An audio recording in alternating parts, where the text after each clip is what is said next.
obviously invited, so call me back. Okay, I love you. Bye.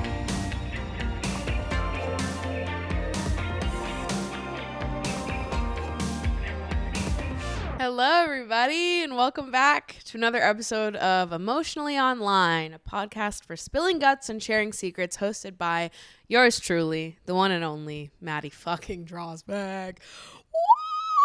Woo!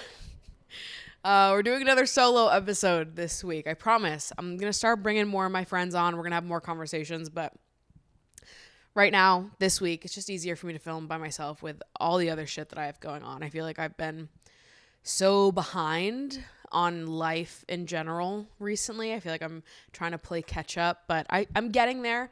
I'm getting closer to getting there.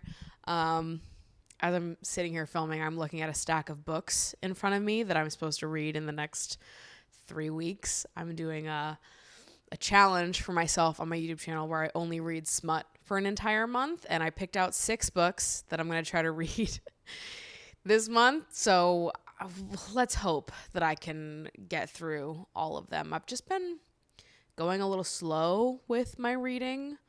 I've still, I read 4 books last month, which is great, but I'm still behind what I want to be for my reading goal for the year, which I said I wanted to read 50 books. I think I've read about 15 at this point. Some months I read more than others, but I'm trying to catch up. So anyways, I have 6 books that I'm reading this month in the next 3 weeks for a video that I'm making. So got to catch up on that because I'm in the middle of the first book right now. So I've got quite a way to go. So hi, how are we doing? How are we feeling? We've had a very heavy week. We've been having a time. And I want to have some fun. This episode, we're going to talk about weeks 3 and 4 of Love Island. And I also wanted to go through and answer some of the advice requests that you guys submitted.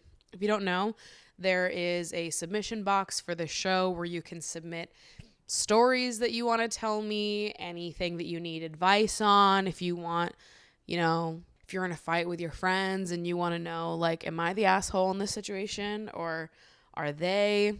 Just put your story in the submission box. I would love to read your story out on the show and see what we think, see what we're working with here. So I did pick out a few of the submissions from the box to go through today. I figured we could just have a little chat, have a little girl talk advice session moment, and then talk about Love Island. Lighthearted, it's fun, we're having a great time, we're drinking our prebiotic soda, and it's going to be a good day. It's a good day to have a good day, everybody. I'm filming this the day before it goes live. I always film the podcast the day before, 2 days before I'm going to post, just so that the Love Island commentary can be up to date. But I'm actually going on a date immediately after I film this video. Well, not immediately after. I'm going to film this video, then I'm going to watch Love Island, and then I'm going to get ready to go on this date that I have tonight, which I'm so excited about and just have been feeling good about, feeling happy about. I really put myself out there and just asked someone out that I've been interested in for a while. I was very scared, but I don't know. Something came over me a few days ago and I was just what do I have to lose in asking this person out for real? There's a little bit of history there. So it wasn't I was going in blind, right? I know that there's something, but whatever. We don't have to talk about this. But anyways, I'm going on a date tonight. And I'm very excited about it. So I'm just in an all-around good mood, ready to talk about Love Island, answer some advice questions. So let's just jump right into it. So the first submission I have here says, "Hi, Maddie. I've been watching your content for over 2.5 years, and my gosh, I cry when you cry at this point. Thank you for sticking around for so long. That means the world to me.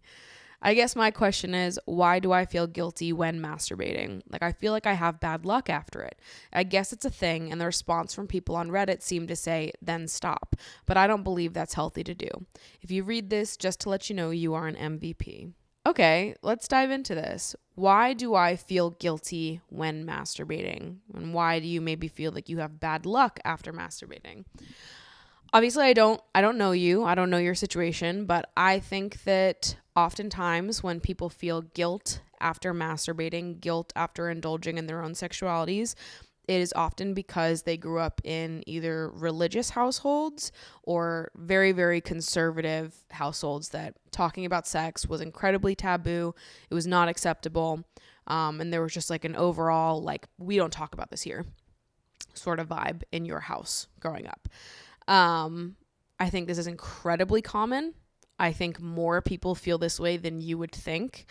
I think a lot of the time on the internet, it might feel like or seem like a lot of people are comfortable with sex and masturbation because the people that are talking about it are loud, and the people that are not comfortable are not talking about it at all. So I would just, to start this off, I want to let you know that you are not alone in feeling this way. A lot of people feel this way, and it is incredibly normal, incredibly common, and I don't think there's anything wrong with you. And I also don't think that masturbating is any type of bad luck whatsoever. Obviously, I'm a big fan of masturbation. I think it's lovely. I think it's wonderful. Not only for the fact that it is obviously a good fucking time, and who doesn't like an orgasm, but also because I think that it is such a tool in getting to know yourself and what you like and what you don't like. I think it makes communicating that to partners a lot easier. But obviously, a lot of people grew up in households where the general attitude around sex and masturbation was like, no, we don't talk about that here. We don't do that here. Like, that's bad. That's sinful. And if that is the kind of attitude that you grew up around, if that's how you learned about sex and masturbation for the first time is through the lens of like, this is bad, we don't do this, it totally makes sense why you would feel guilty, or why your subconscious would be telling you like, oh, did I just give myself bad luck by doing this?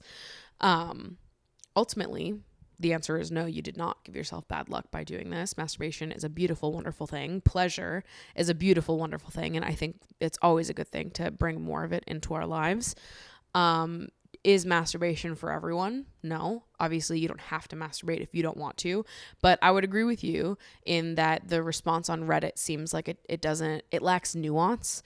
And to look at a situation where someone is feeling guilty about masturbating as like, well, if you feel guilty, then just stop doing it. It feels like it's a little bit more complicated than that, because guilt doesn't just come out of nowhere. That's not usually an emotion that just randomly got here and there's no reason for it. Like, if someone's feeling guilty after masturbating, I think that is an indication that there is probably something to work through there. Now, if you don't feel comfortable masturbating, if you do some, reflecting and thinking about it and you decide, not for me, I don't want it, it does make me feel uncomfortable, and that's not something that I want to work through or work past, that's totally fine. You do not have to enjoy masturbating or make it a regular part of your life if that's not something that you like to do. You don't have to force yourself to do anything, But based on the way you worded this, I feel like you do want to, and you do want to have a good, healthy relationship with yourself on that level personally, but you just feel guilty and you feel like icky afterwards, and you don't really know why. You don't really know like how to turn it around. So my advice to you would be, I think that the process of getting rid of feelings of guilt around sex and masturbation, especially if you were raised super religious, this was the kind of attitude you had around sex, or even if maybe you feel like it's more subconscious and it's not like you have like this little voice in your head that's like, this is bad, this is bad.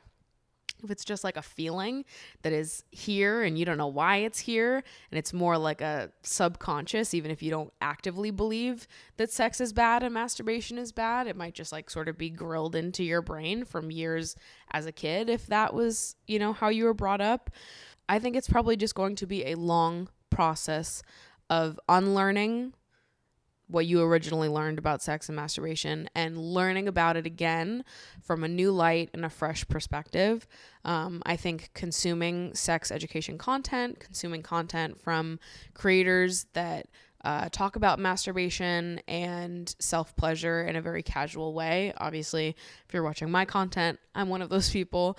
Shan Boudram is another one who talks about sex and masturbation a lot. Hannah Witten is another one. I think there are a lot of creators that are very open in talking about sex and masturbation, and I would definitely recommend following more creators that are like that, more creators that normalize it. Even following like sex toy brands who make like a ton of content about masturbation. I follow Bellesa. Obviously, I work with Bellesa a ton.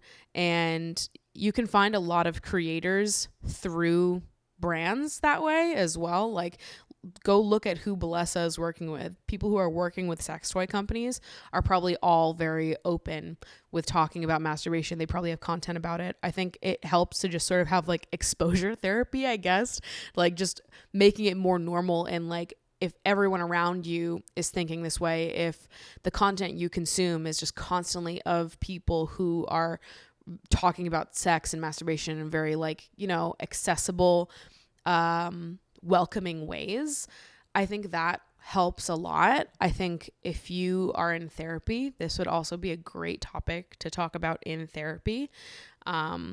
Obviously, I think there are aspects of like undoing guilt as it pertains to sex and masturbation that can get very emotional, and that can be harder than just like doing it on your own and trying to rewrite and relearn the ways that you see sex and masturbation on your own. I think having a professional to talk through these things with and reflect with on would help a lot. And also I think like opening up with your friends and people that are close to you and making these types of conversations more normalized and talked about within your day-to-day life and the people that you know personally. I think it's honestly just all about basically taking whatever you knew about sex and masturbation and whatever you learned when you were younger, throwing it out and starting fucking fresh. I think it's probably a long journey. I don't think it's something that's going to happen overnight, but you sound like you're, you know, someone who knows that they're interested in masturbation and interested in building that connection with yourself and with your body.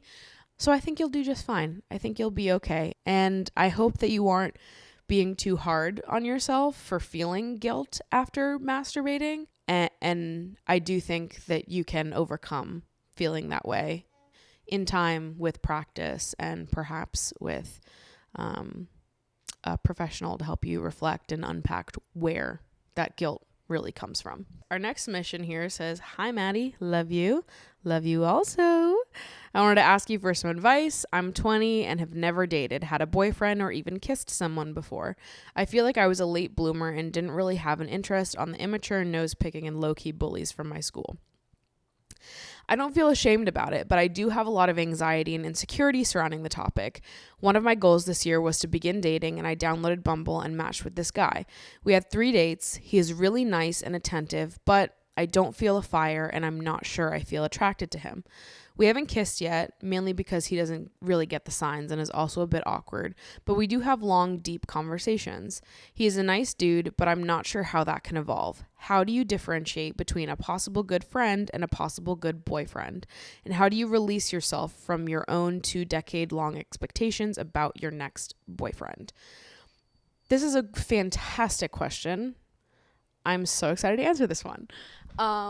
I hate to kick this off with something a little bit cliche, but it is very true, and I think it holds true in this situation. But when you know, you know. If you have to sit asking yourself, do I like this person? You probably don't like that person. I think that, especially when it comes to partners and like potential people that we see ourselves dating and being invested in romantically, it's one of those things that, you know, we can all make checklists of what we're hoping to find in partners and what we need in relationships. And sometimes you can get a lot of those things, maybe all of those things, and just not feel it. And I think that's fine. And that's normal. And you don't have to be like, oh, but he's so attentive and kind. I should like him, but I just don't. Like, if you don't feel it, if that spark is not there, then it's not there. You know, like this person can be amazing on paper, but if your personalities don't like mesh together in that way, if you don't feel that spark, then you just don't feel it. And I think sometimes it's not so deep of like, you know, there's something wrong with this person or something wrong with me. Like, sometimes you're just incompatible. You don't mesh together like that. And I don't think you have to force yourself to like someone, even if they check a lot of boxes or seem great on paper. If you don't feel it, you don't feel it. I don't think there needs to be an explanation more than that. As far as your question of how do you differentiate between a possible good friend and a possible good boyfriend, I guess I just sort of see it as a you know when you know type situation. If you're sitting there asking yourself, do I like this person or is it just a friend? I think you have your answer. I think you know. I think sometimes things can grow and evolve over time, and maybe at first there's not really something there and you keep putting time into it, you get to know this person better, and something grows and evolves and you do start to feel an attraction towards them. Only you can know what that timeline is. For me, I feel like I usually know if I'm gonna like someone after the first date. Like I can tell if like it's there or not, the spark is there, but that's not the case with everyone. Sometimes it takes longer to get to know that person, to understand, your connection, your dynamic, to sort of grow into it a little bit before deciding like, yes, I like this person. I see something, we have some sort of connection. Sometimes it just takes longer for that spark to spark. It could still be there, but I think oftentimes if you've been going on a few dates, you've gone on like 3 or 4 and you're still sort of like, I don't know if I feel it, it might just be not the right fit. Even if he checks a lot of your boxes and is like super great, if you don't feel it, you don't feel it. And like imagine meeting someone who checked all those boxes, but you did feel it with, like that someone is out there for you and you just gotta go find that someone. Not everyone's gonna be a match. That's totally okay. And the second part of your question, how do you release yourself from your own 2 decades long expectations about your next boyfriend? Which I can relate to that. I don't think there's anything wrong with having expectations and with being like, this is what I expect in my next partner. This is what I want. I think that's an incredible thing. It's an amazing thing to know what you want so clearly and to be able to go out and look for that and get what you deserve. Like fucking more power to you. Go out there and fucking get it. I would just encourage you to not be like the most rigid ever, especially with the expectations that you have that are maybe more like appearance based or stuff that is, I think it's good to set expectations and boundaries of things that we know are like, I need this in a relationship. Like for myself, I need someone who communicates well and consistently and who shows up. I do not do well with partners who are sort of wishy-washy, who are shit at texting, who disappear for days on end. Like I will never get along with people like that. That is not the type of partner that I need to be around to feel good. I know that about myself. That's a hard line. That's like a hard expectation for me. But, there are other things that are maybe not like so do or die in relationships that like I can sit here and say, oh, I really love dating other creative people. I love dating other people that do video, writers, musicians, people that I can connect with on that level, since creating is such a huge part of my life. That's something that I definitely look for and that I find myself being more attracted to, but that's not like do or die for me. I'm not going to not date someone because they're not creative or, they don't have like some type of connection to me in that way. It's fine to not. So I think my only thing is like this dream person that you've been thinking of, this dream relationship that you've been thinking of, just do a little bit of thinking on like, what is it that you actually genuinely like need, no negotiations? What is it that is truly very important to you? And what is just like parts of that fantasy and parts of that dream that could be changed and that wouldn't impact your happiness whatsoever, just like keeping the stuff that really matters and sort of letting go of the stuff that is more on the outside of the stuff that really matters. Also, you are 20. You've got so much time to figure this out, to figure out what you want and to date and to, meet other people. Don't don't feel discouraged if, you know, the first guy that you meet on Bumble is not the one. I can't tell you how many dates I've been on dating apps, and none of them were the one. So, don't feel bad about it. You've got a lot of time, and odds are the first people you match with on Bumble are not going to be the one, and that's okay. Next question is also about dating apps. It says, I've been on dating apps for a couple years now and nothing good has come out of it. What's your take on finding your partner on a dating app? Do you think that because it's somewhat of a shortcut to connect with people that finding your soulmate just isn't going to happen without it happening naturally? Also, wouldn't you think it'd be super awkward to introduce your significant other to your family and saying you met them online? Would love to hear your opinion on this. So obviously I'm very critical of dating apps because I have been on them and for many years. And, you know, we can criticize and make fun of dating apps, especially us bitches that have been on it for years. Like, it's sort of like the same vibe of like, I can say my brother is an asshole, but you can't say my brother is an asshole. Like, I can say he's an asshole because that's my fucking brother. I can say that dating apps are fucking annoying and shit because I've been on them for years. But people who've never done the dating app thing and never like been on dating apps, there is a part of me that's like, okay, hey, but you don't know, but you don't get it. And like, there are some good parts of it too. People who are on dating apps are not just like fucking on here making ourselves miserable for no reason. Like, there's a lot of pros to being on dating apps, which is why I'm still on them. Obviously, if it was all bad, I just wouldn't fucking go on them. But I think there are a lot of pros to being on dating apps. And ultimately, I think that like this idea that meeting someone online is like weird to talk about or embarrassing feels a little early 2000s to me. And listen, you know I love the early 2000s, but I just think that things have really changed. Like I remember growing up and seeing the ads for like Match.com and eHarmony and being like, the sort of cultural conversation around those things at the time was like, oh, that's embarrassing. That's a last ditch effort to find someone who likes you. And I think that a lot came from the fact that those type of sites, social media, very new at the time. So people are automatically like, this is weird. Why would we do this? We've been doing it in a different way for, you know, since the dawn of time. Why would we meet people on the internet? Why would we date on the internet? But I think the reality is just that like social media and meeting people online and meeting people on the internet has become a major part of our culture with the development of social media. And I don't think that there's anything different about meeting someone on a dating app versus meeting someone in real life.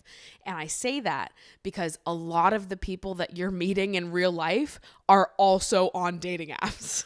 Like, they're so popular, especially like an app like Hinge, Bumble.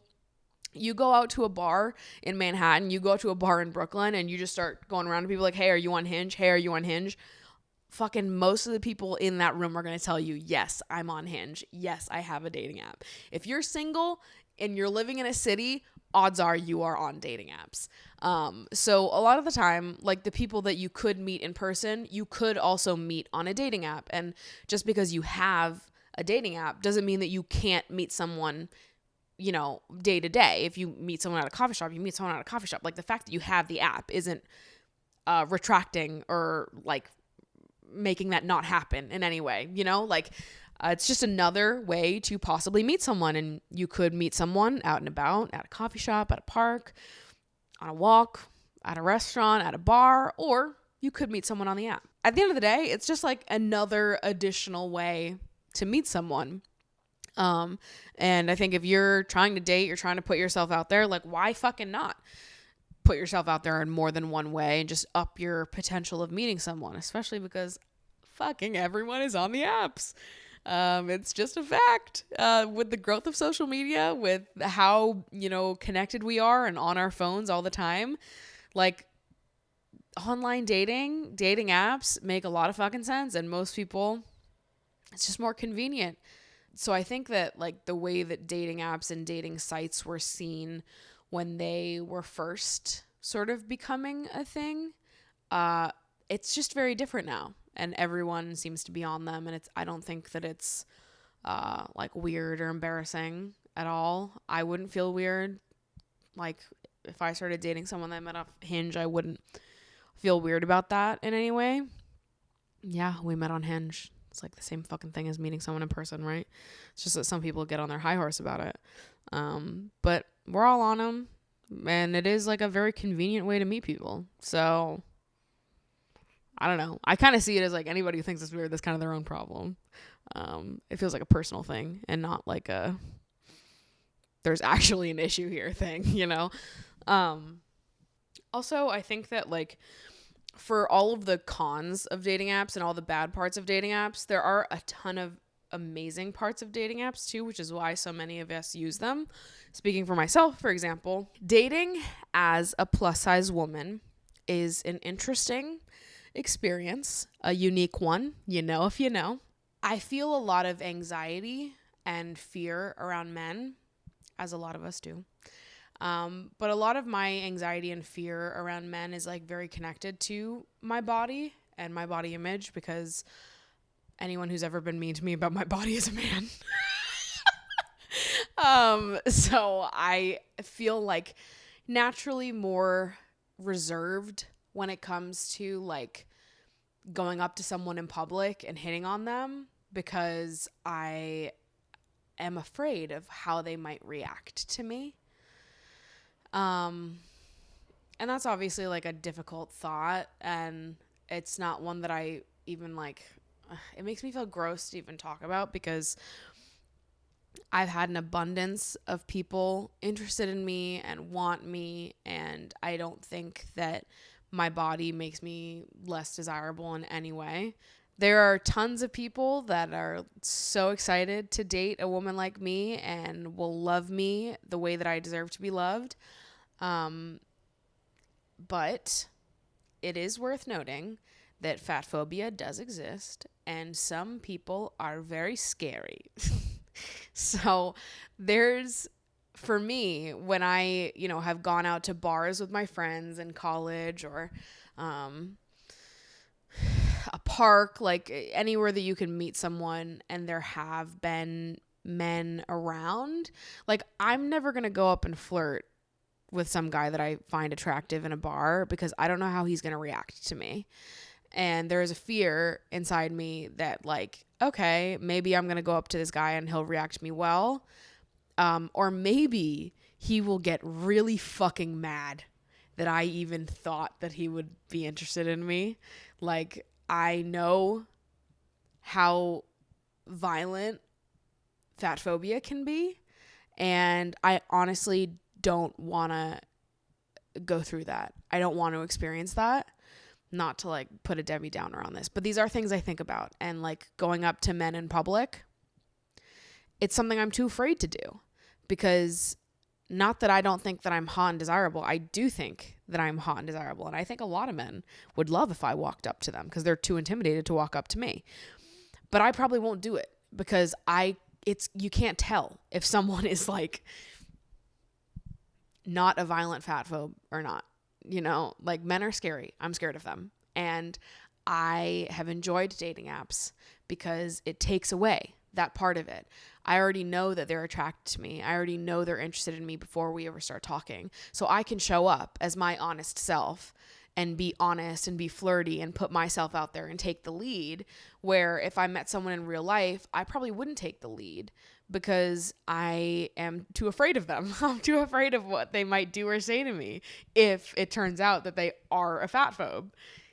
So I have enjoyed dating apps because I just feel like it allows me to date a little bit easier without the anxiety. I'm sure that I probably could date more in real life. I'm sure a lot of it is in my head, and it is fear that has come up through like years of bad experiences with men, and, you know, being bullied as a kid for my body, always from men. A woman has never been mean to me. So I think I've just had a lot of challenging experiences with men. I don't trust them. I fear them. And being on dating apps where you already know that there's a baseline attraction there when they swipe on you, it just gives me a boost of confidence and like a security net that makes me feel more comfortable being myself and taking the lead, which I enjoy doing. But I am not trying to like be assaulted by a fat phobe. So Like, I go to the park and men come up and hit on me all the time, but I don't like it when they do that.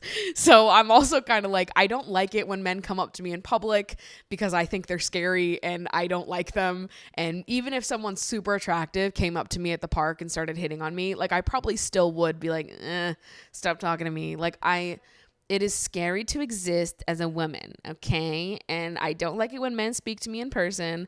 I don't want to go out of my way to hit on a guy because I'm scared of fat phobes.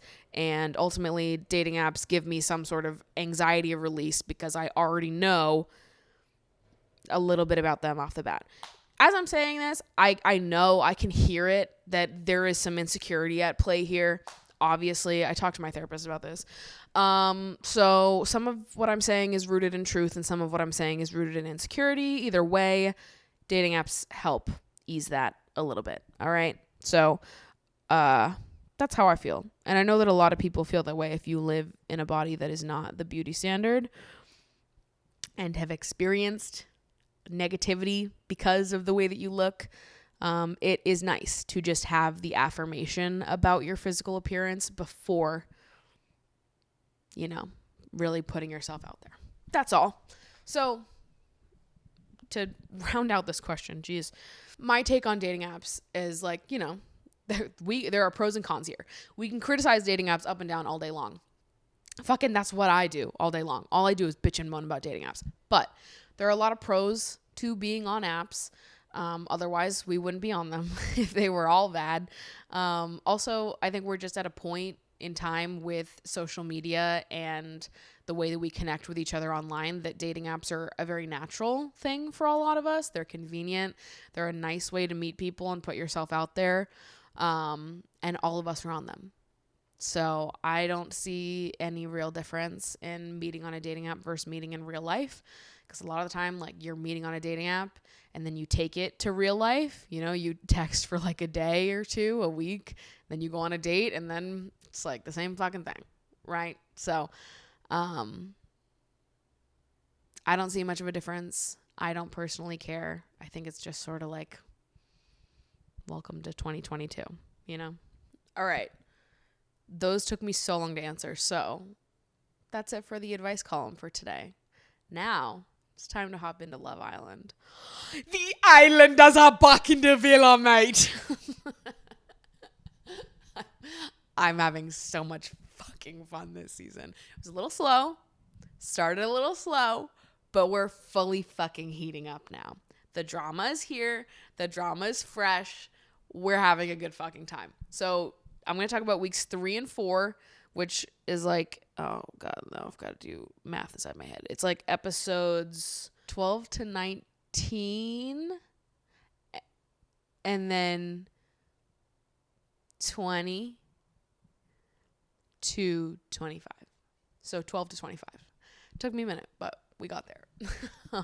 I think those are the episodes that I'm talking about. I can tell you that we're going to talk about up into when they leave for Casa Amor. I'm not going to talk about Casa Amor. I'm literally filming this the day before the episode goes live. So I have watched 2 episodes of Casa Amor stuff so far, but I'm not going to be talking about that in today's episode. So let's open up my notes here, mate. All right. So let's open up the notes. Okay. I have to like transport myself back to week 3 because it's been a minute now. So now I'm like a little bit out from what happened that week. But first note I have here on my list is please talk about Ekin saying she feels like she's in a relationship after knowing Jay for 2 days. The thing is that Ekin, you want to be like, oh my God, because she is off the rails. Like, she's completely unhinged sometimes, but I fucking like her. I do. I like her, and I like see bits of myself in her because, come on, Ekin is an anxious attachment girly if I have ever fucking seen one. So I'm like, I see like parts of her that I'm like, like in another reality, in another dimension, that could be me. It's not, but like there's aspects that I'm like, all us anxious attachment girlies look at Ekin Su and think, ooh, in another reality, I am me and she is we, like there is some overlap happening there. So I I like see her, I hear her, I understand her, I get her. She is still off the rails. But I guess at the beginning of week 3, she is still with Jay. She's abandoned Davide. She's a liar. She's an actress. Still with Jay. Literally has been 2 fucking days. She's like in her confessional saying that she feels like she's in a relationship with Jay. After it being 2 fucking days. This is why I love Love Island so much, because it is like so unhinged. It is, but it's like, it's not even their fault, right? Like, they're being driven to the brink of insanity because of the producers of this show and the format of it. Like, you can't even blame them for being off the fucking handle and saying shit like that. Because I'm like, well, maybe I would too. Like, if I was in a villa and they were like, we're going to put you under constant surveillance for 3 fucking months. Like, maybe I would start saying shit like that too. I can't fault them. I can't say that I would be better, because maybe I wouldn't. And we'll never know, because they will not put a fat bitch on Love Island. So I get to sit here and make fun of them from my couch. But to be honest, like, maybe we wouldn't be better if it was us in the villa, guys. I'm just saying. But that's like such a major appeal of the show to me, is how like disconnected from reality these people are, and how like the relationships go from 0 to 100. They know each other for 5 fucking days and they're like, oh my God, it's so good. It's so good. And I love it so much, because I feel like so much of dating not on Love Island, like in the actual world, like if you acted like you did on Love Island in real life to people that you meet, people would be like, I don't know how to process this. I don't know how to handle this. I've known this girl for 2 days. And she says it feels like we're in a relationship. She doesn't even know me. But like, on Love Island, that's normal, babes. That's normal Love Island behavior. And it feels refreshing to me for things to be a little bit more escalated and unhinged and just fun. We're just having so much fun. So I enjoy it, and I'm Team Ekin-Su. I don't care what she does. I don't care if she does wrong, which she very often does and she will continue to do. I am, at this point, Team Ekin-Su. Also, random note that I have here. I want my job to be picking music for Love Island. I think I would be so good at it. I have been, like, every time they have a song come on that I like, I'm, like, sitting here Shazamming it.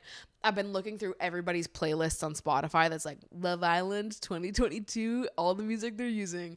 And I've gone through and I've listened to so many of the songs. And, like, they're fun. A lot of them are fun. Some of them are, like, boring house music type beats. But I think it'd be such a fun job to just have to curate the music for Love Island. And I get the vibe. I see what they do. I see what they're going for. So I actually think that I could be a great hire. So Love Island, if you're looking for a new music vibe curator, you just let me know. And you can credit me as vibe curator of vibes. And I'll throw you some suggestions, because I think I've got a good ideas. I think my brain is being underutilized here. I have some things written here that I literally don't remember anymore. Like, I have Ekin-Su versus the girls, which I don't even remember what that fight was about. It was so, like, inconsequential, and it, like, never got brought up again. But I did have written here that I think the whole thing is stupid, and Ekin made it worse than it needed to be. But I'm still Team Ekin-Su. I don't know what the fuck I was talking about in these notes. I am Team Ekin-Su. All right, fast forward a little bit. We get to the elimination where we get rid of Ikenna and Amber, which Ikenna I saw coming. That man was here for a vacation. He was not here to find love. And yeah, there was no shot that Ikenna was gonna make it through. He was just boring as fuck. Amber felt a little bit more surprising to me, because I liked Amber. I thought that she was interesting, but what was she up against? Like Tasha and Ekin-Su for that elimination. And I feel like you really can't get rid of Tasha and Ekin-Su, because they've been driving the plot forward here. So Amber was sad. Amber was a sad elimination. Ikenna was not. We're moving onward. We're moving upward. Immediately after Ikenna and Amber leave, Dami and India sort of start their new thing. Or it started the day before they left, where they were both like, oh, I feel like there's something here that we haven't really explored. But then Akena and Amber, who Dami and India were both in a relationship with, not relationship, in a coupling with, they were both eliminated. So then they were like, oh, okay, fuck it. Like, now we can just see each other and not have to, break off anything because the people we were in couplings with just got eliminated. So then Dami and India start going together, flirting, having a good time. I like them together at this point. Not saying anything now, but at this point in time, I like Dami and India together. Mainly because I think India is just the cutest, sweetest thing ever. She's the most down-to-earth, normal girl in the villa. And Dami is hot. That's what I'll say. And yeah, he's funny. He's cute. I like them together. I just want the best for India. Okay. I think she deserves the world and a half. And Dami said like some cute stuff about her. I have written here that he said in one of his confessionals that he just feels like he wants to protect her and stuff, which I thought was sweet. That was a sweet little sentiment. The thing is that you cannot trust these Love Island boys, mate. You absolutely cannot trust them because then they go around and mug you off the next episode. My accent is getting worse and it's actually really bothering me because I feel like it used to be a lot better. Absolutely fuming. Absolutely fuming, mate. I can't believe you've done this. Also, another random thought that I had while watching this week. I was looking at the weather where they're filming because I was like, how are these people not like sweating buckets? Like, I actually logistically don't think that I could be on Love Island because I would have heat stroke. Like, I can't be outside for that long, especially when it's like hot out. It's like fucking like 80, 90 degrees while they're filming. And like, yeah, they're in bathing suits, but they're still outside, like in the direct sunlight all day. I would be the most boring islander. I would be inside fucking in the AC, or I would be like drowning myself in the pool. I would not just be out vibing on the chairs all day. What I'm saying here is that we need more boob sweat on Love Island. Where are my sweaty bitches at? Because they're not on Love Island and I know it's hot over there. Okay. And then when somebody goes to like sleep outside at night and they always take like a comforter with them, I'm like, bro, it's like 70 fucking degrees outside. What do you mean? You're sleeping with a comforter when it's in the 70s outside? I would literally die. Like, I actually think my organs would stop functioning. I have such an intolerance to heat. So I'm like, where are my heat intolerant bitches? You guys are all cool with this? Fucking something's got to give. So things are going on. Obviously, Ekin is like way too full on for Jay. And at this point, Jay is sort of like, yeah, we coupled up and now that we're like in it, she's just, she's a little much for me. She's a liability is basically what he said. And I get it, but I'm still Team Ekin Su here.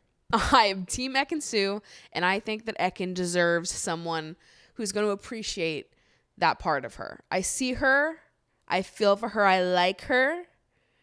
So I am still Team Ekin Su. Even though I get it, it like is a lot for 2 days in. But I'm an Ekin Su defender. I just am. Sorry, my notes are actually fucking all over the place. I don't know what the fuck was happening. But let's talk about Davide and Danica's kiss. Because what the fuck was that?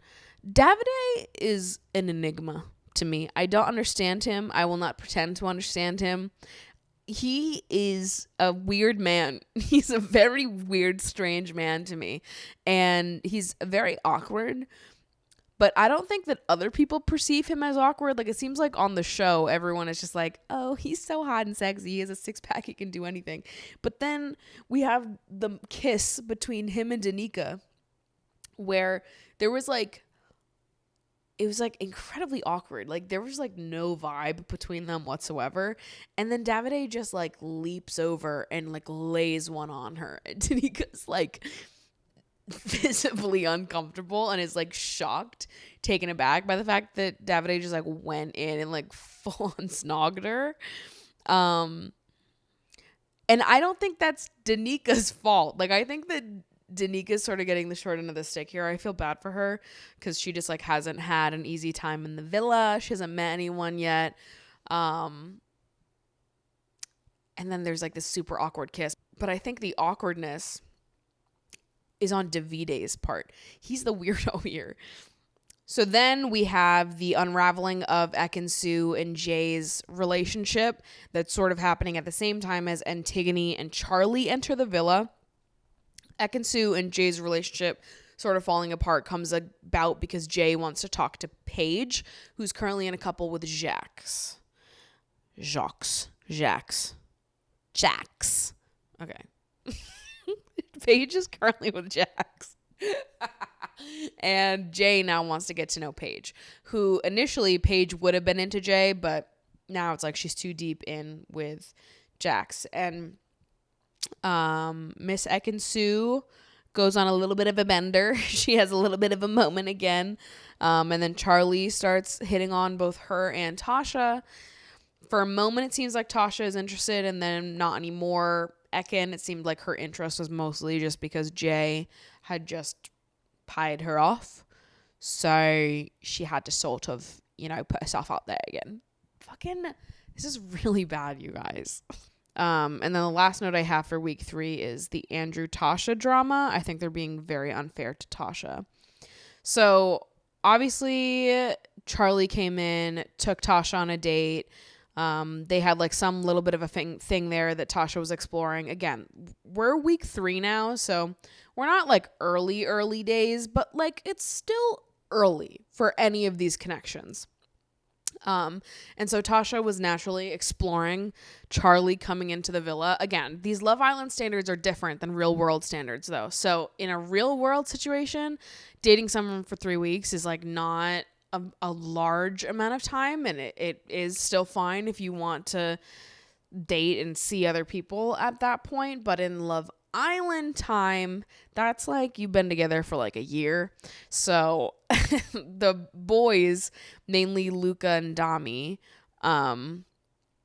they seemed to have like a beef with Tasha, and they think that she's basically just sticking with Andrew until someone better comes along. They think that she's just sort of a little bit snaky in that regard.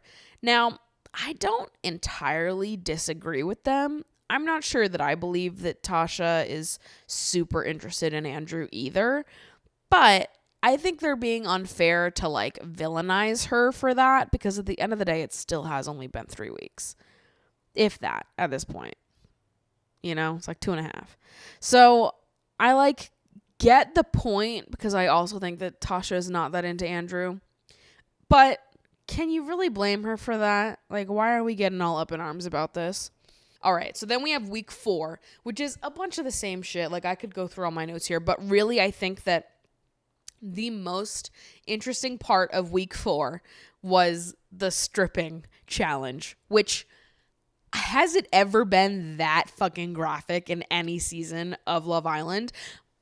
I don't know. Like, do people literally take lessons before going on Love Island? Because there's just too many of them that were good at that. Like, I get some people being good at it, like, oh, you're dancers, or you've got experience fucking doing lap dances, or maybe you're just confident as fuck. But taking a group of like 10 people and being like, okay, all like strip and give lap dances to each other, and they're all like super fucking sexy and like going balls to the wall with it, all of them. I'm like, all of you? Did you guys prep for this? Like, it just seemed unreasonable that many people would be good at it in the villa. I was like, what are the odds that all of you are really good at this? Yeah, it was like really explicit. I thought it was like the most explicit stripping that has ever happened in Love Island history. I've never seen them go as crazy as they did in this episode. Jay was flexing literally harder than he ever has in his entire life, which I don't like Jay. I don't know why. I can't even really tell you why. Maybe it's because I'm an Ekin-Su defender, but I also just think that, I don't know. There's something about like that genre of guy that's just like flexing so hard his like veins in his forehead are gonna burst. They kind of irk me. I don't know why. The best part about that fucking challenge though, which God bless this man, but this was so humiliating, is everyone was so hot, like so sexy, so confident, like if you're not good at lap dances and being sexy, like, you, at the very least, you have to commit to the bit, right? So Sir Charles, fucking Charlie over here, comes out in like a Speedo, like full asses out. It was like a thong in the back and just like light coverage in the front. I don't think that's his fault. I think that was the producer's fault for putting him in that. And maybe he was just so uncomfortable with the outfit that he was in that he couldn't really, I don't know, put himself out there. But even as I'm saying this, that man walked out and started doing the worm.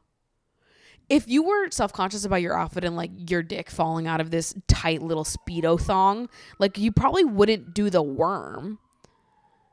If I was Charlie and I could do the worm, but I was in like that little fucking banana hammock,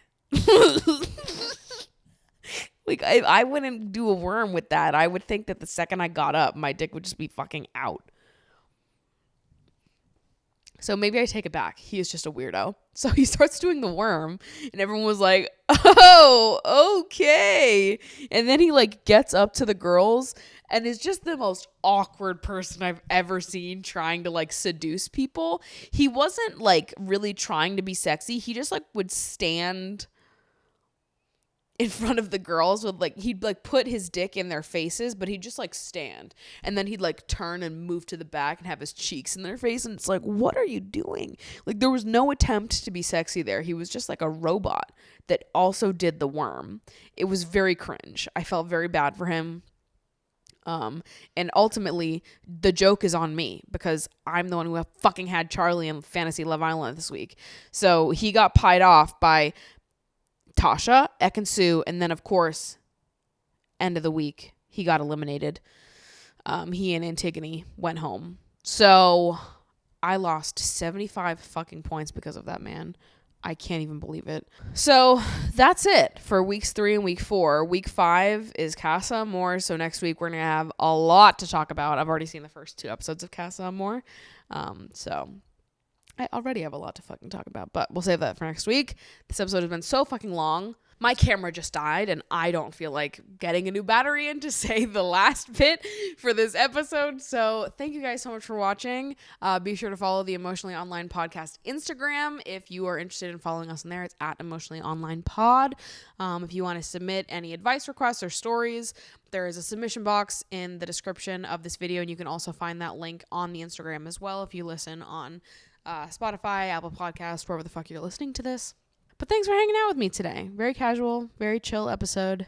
This was a lot of fun. Thank you guys so much for listening, and I will see you next week. Bye.